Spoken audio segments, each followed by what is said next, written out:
Imagine you are driving a car on an endless empty highway. You locked the steering wheel straight ahead 40 years ago. You haven't touched the brakes. You haven't touched the gas. There is no wind. There is no road. Just nothing. Now imagine that suddenly, without you touching a thing, the car turns. It doesn't drift. It steers. It points itself toward a dark patch of the desert and stops, waiting. This isn't a hypothetical. This is happening right now, 15 billion miles from Earth. NASA says its Voyager 1 probe is sending usable information again. But the story they are telling the public is just the tip of the iceberg. For 46 years, Voyager 1 obeyed its design. Send data, never turn, never listen. Then, without warning, the antenna shifted. Something answered. Not from Earth, and not from any known star, but from a patch of sky that should have been empty. What happened next wasn't just strange, it was impossible. Voyager 1 didn't just break, it made a choice. Or maybe, something made the choice for it. Let's understand the victim here. Voyager 1 is a relic. Launched on September 5, 1977, it's a machine with 800 watts of plutonium power and a memory smaller than a single JPEG. It has no advanced AI, no sensors to scan for life. It was built to do one thing: leave. It raced past Jupiter and Saturn, crossed the heliopause in 2012, and entered the interstellar medium, the borderless, unnamed stretch of space beyond the sun's influence. Out there, the sun is just another pinprick of light.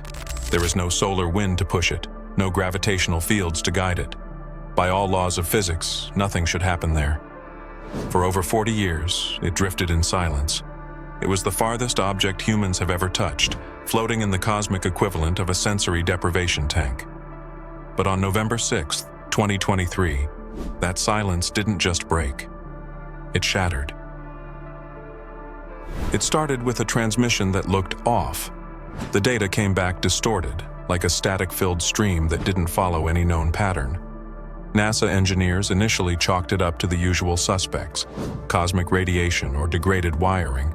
After all, it is a 46-year-old machine. But then, Voyager's fault protection systems kicked in. These are emergency protocols designed for catastrophic failures, like if the spacecraft spins uncontrollably. But here is the scary part. They engaged with no clear trigger. There was no command from mission control, no debris impact. Yet, Voyager started acting like it had been hit by something invisible. Telemetry logs became unreadable, orientation records vanished, and onboard clocks drifted out of sync. This wasn't random data loss. It was something that reached deeper into the structure of the spacecraft itself. It reacted to an event it couldn't process, essentially screaming in panic at something we couldn't see. If the data was weird, the physical movement was impossible.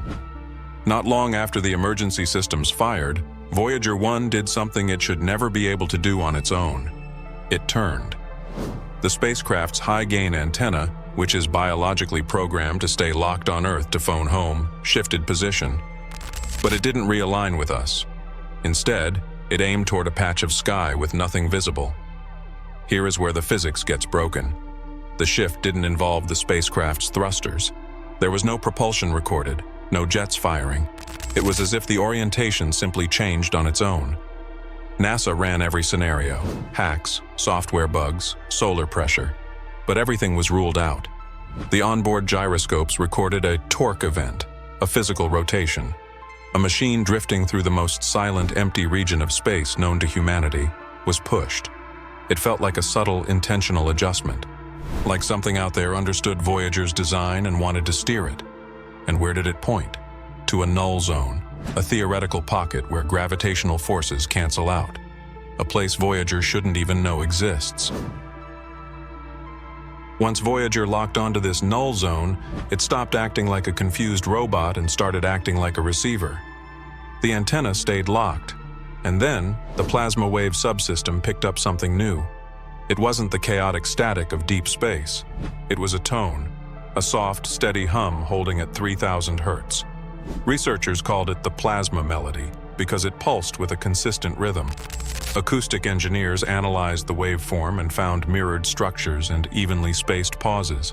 It moved like a melody written in numbers, but buried inside that hum was data. Impossible data. It wasn't temperature or velocity readings. It was hexadecimal strings, recursive formulas, and fractal symmetry.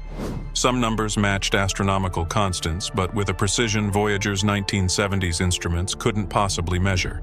It was as if the probe had been used as a vessel, carrying someone else's data back to Earth. The signal came in clean, direct, and narrow, focused on Voyager 1 alone. It didn't spill over to other probes like Pioneer. Whatever sent this knew exactly where Voyager was and exactly when it would arrive. While Voyager was singing this impossible math song, scientists back on Earth didn't just sit there listening. They looked. They took ground-based observatories and aimed high-exposure infrared arrays at that exact empty patch of sky Voyager had turned to face. At first, nothing, just blackness. But they kept the shutter open. And weeks into the scan, the data began to bleed through. It wasn't a star, and it wasn't a galaxy. It was a glow. A faint, shimmering halo at the very edge of detection. But here is the creepy part. It was alive. The halo didn't stay still. It blinked. And it didn't just blink randomly. It responded to us. Researchers noticed that every time our sun emitted a solar flare, a burst of charged particles, the halo flickered back moments later. It wasn't a reflection. The timing was deliberate, syncing to the solar rhythm like a dancer following a beat. We weren't just looking at a cloud of gas. We were looking at something that was watching our sun and responding to it. Then, just as the panic started to set in at NASA, Voyager 1 did the one thing a space probe should never do. It died. For 12 full hours, the signal flatlined. Total silence. For a machine that has survived solar storms and 46 years of radiation, this was unprecedented. It has never gone quiet like this. And then, snap. It came back. But the Voyager that returned wasn't the same Voyager that left. When the data stream reconnected, the internal clocks were wrong. Not just laggy wrong, they were fully reset. The timestamps on the new data didn't match any known timeline from Earth. It was as if for those 12 hours, Voyager hadn't just been off. It was as if it had been somewhere else, somewhere with different rules of time. There were no mechanical corrections logged. It felt like the probe had passed through a door, and when it came back out, it had been touched. NASA needed to know if this was a glitch or something real. So, a team from the European Space Agency decided to look at the biggest map we have, the cosmic microwave background, CMB, the afterglow of the Big Bang, the oldest light in the universe. This map is supposed to be static. It's the wallpaper of the universe. It shouldn't change. But when they cross-referenced Voyager's path with deep-field CMB data, they found a ghost. Buried in the static was a distortion, a structured ripple, a silhouette that aligned perfectly with Voyager's current course. But here is the part that keeps astrophysicists awake at night. The ripple hadn't appeared after the event. It had been there for decades. They checked old data from the Planck mission, from WMAP. The anomaly was always there. This implies something terrifying. The background static of the universe knew where Voyager 1 would be in 2023. It wasn't an accident. It was an appointment. The data Voyager brought back from the other side was unusable by standard computers. The coding was too complex, full of recursive formulas and fractal symmetry. NASA's standard supercomputers couldn't read it. So they went quantum. They fed the signal into a Majorana 1 chip, a quantum processor designed to interpret probability and complexity rather than just binary math. The chip didn't just decode the file, it realized it was reading a language. It found patterns that folded back on themselves, like a sentence written in logic instead of words. And when the processor finally finished translating the structure, it outputted a single line of text. It wasn't a coordinate. It wasn't a formula. It was a question. Are you ready to listen? And beneath that question, at the very core of the file, was a sound. A steady, perfectly tuned hum locked at 30,000 hertz. Experts agree it's not noise. It uses intervals, rests, and harmonies. It is music, a symphony sent from the void, asking us if we are finally awake enough to hear it. So, how do scientists explain this? How do you explain a 1970s robot hallucinating quantum math? They stopped calling it a malfunction. They gave it a new name, field interaction. This is the technical term they settled on because the energy surrounding the probe didn't behave like radiation, dust, or interference. It didn't scatter or explode like natural phenomena do. It moved with purpose. When Voyager turned, the field turned with it. When the transmission spiked, the rhythm returned. The beam wasn't broadcast across space like a flare. It was narrow and controlled. It acted less like a wave and more like a handshake.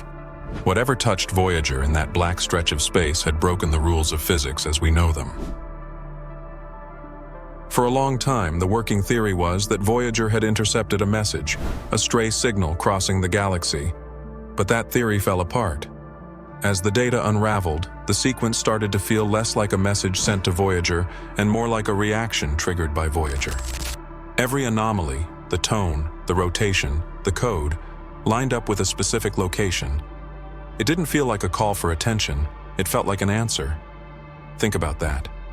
What if Voyager didn't receive a message at all? What if it knocked on something, and something knocked back? Whatever responded didn't do so with panic. It replied in rhythm, as if it had been waiting to return the call. This wasn't us finding aliens. This was something detecting us, recognizing us, and making the choice to say hello. Publicly, NASA played it cool. They released polite updates about signal anomalies and ongoing analysis. Just vague technical jargon to keep everyone calm. But behind the scenes, it was a breakdown. Internal documents were stamped classified. High-level meetings were held off the record. Entire processing teams were retasked to focus solely on Voyager. They even called back engineers who hadn't worked on the probe in decades, pulling them out of retirement. Why? Because the timeline made no sense. The Department of Defense quietly logged interest.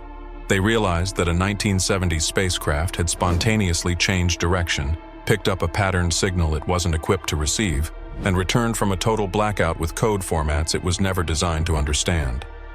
NASA didn't panic because something failed. They panicked because something worked, something they didn't create. This brings us to the most chilling realization of all. No moment hit harder than those 12 hours of silence. Because for that stretch of time, Voyager was gone. And whatever it passed through changed everything. Everyone who has seen the raw, unedited breakdowns of these transmissions agrees on one truth that can't be shaken. Voyager wasn't drifting alone. Something found it. Something waited. And when the moment came, it answered. We sent a bottle into the cosmic ocean hoping someone would find it in a million years. We never expected the ocean to be watching us the moment we dipped our toes in. So we are left with a terrifying reality. We used to look at the stars and wonder if we were alone. But Voyager 1 might have just answered that question in the quietest way possible. It didn't find a fleet of ships. It didn't find a Death Star. It found a hum, a rhythm, a field that knew it was coming. Now I have to ask you, and I want you to really think about this. What do you think is out there in the null zone? Is it a natural phenomenon we just don't understand yet? Or is it exactly what the math suggests? A listening post, a sensor, or a door? And if something did knock back, should we answer? Let me know your theories in the comments below. I read the crazy ones. If this video kept you on the edge of your seat, hit that like button so we can feed the algorithm, and subscribe to join us as we chase the unknown. Voyager is still out there, and as long as it's talking, we're listening.